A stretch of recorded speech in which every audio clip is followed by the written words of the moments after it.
I am Odysseus, son of Laertes, king of Ithaca, a name spoken with reverence in some places, cursed in others. You may know me as a warrior, as the man who ended the Trojan War with a trick, as the wanderer who defied gods and fate alike. But what you have heard is only part of the truth. My story is not just one of victory, but of suffering, not just of cunning, but of loss. I have walked through fire and blood, through storm and shadow, and though I found my way home, I am not the same man who left. I never wished for war. I had a wife, Penelope, as wise as she was beautiful, and a son, Telemachus, barely more than a babe when I last saw him. Ithaca was my world, my kingdom, my home. But when the kings of Greece came calling, reminding me of the oath we had all sworn to protect Helen, I tried to resist. I feigned madness, yoked a horse and an ox to my plow, sowed my fields with salt. But Palamedes saw through my deception. He placed my infant son in front of my blade. I hesitated. A madman would not. And so I was caught in the web of fate, bound for war. For 10 long years, I fought beneath the walls of Troy, standing among legends. Achilles, a warrior unmatched in battle, driven by rage and glory. Hector, noble and doomed, fighting not for conquest, but for love of his city.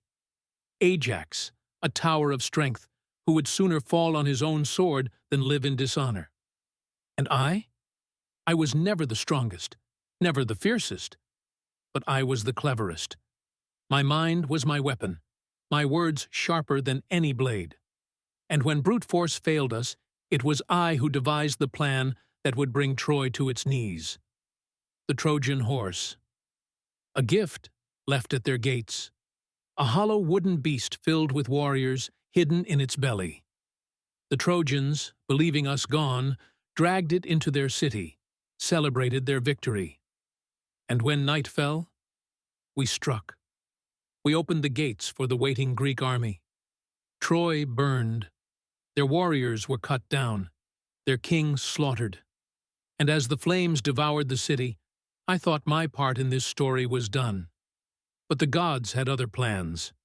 We set sail for Ithaca, home just beyond the horizon. I could almost see the shores, almost hear my son's voice. But the sea is not so kind. I had earned the wrath of Poseidon, god of the oceans, for I had blinded his son, the Cyclops Polyphemus. He cursed me, swore that I would never see my home again. The first of our trials came swiftly. The lotus eaters, harmless in appearance, yet dangerous beyond measure. They offered my men their flowers, sweet and intoxicating, stripping them of all desire to return home. I dragged them back to the ships, forced them to remember. I alone could not afford to forget. Next was Circe, the witch who turned my men to swine with a wave of her hand. I resisted her magic, forced her to restore them. I stayed with her for a year, lost in the warmth of her embrace, in the illusion of peace. But Ithaca called to me, and I answered. We sailed to the underworld itself, seeking the wisdom of the dead. I spoke to the spirit of Achilles, the mightiest warrior to ever walk the earth, and he told me, I would rather be a servant to the lowest man alive than king among the dead. I listened. I remembered. I faced the Sirens, their voices like honey, promising knowledge, promising truth. Tied to my mast, I heard their song, felt the madness creeping into my mind. But I lived. I sailed between Scylla and Charybdis, monsters of rock and sea, and lost 6 of my men to the snapping jaws of the beast. Their screams still echo in my mind. I lost the rest when they slaughtered the sacred cattle of Helios. The gods punished them with storm and fire, and I was left alone, cast adrift. I washed upon the shores of Calypso's island, a prisoner to her love. For 7 years I remained trapped in comfort, yearning for Ithaca. When the gods at last took pity on me, I built my own raft, braved the sea once more, and after 10 long years, I returned. But Ithaca was not as I had left it. Suitors filled my halls, feasting upon my wealth, scheming to take my wife as their own. My son, now a man, fought to keep my memory alive, but the world had moved on. I was nothing but a ghost, so I became a beggar, moving unnoticed through my own home. I watched, I listened, and when the moment was right, I struck. I took my bow, the bow that only I could string, and unleashed my wrath.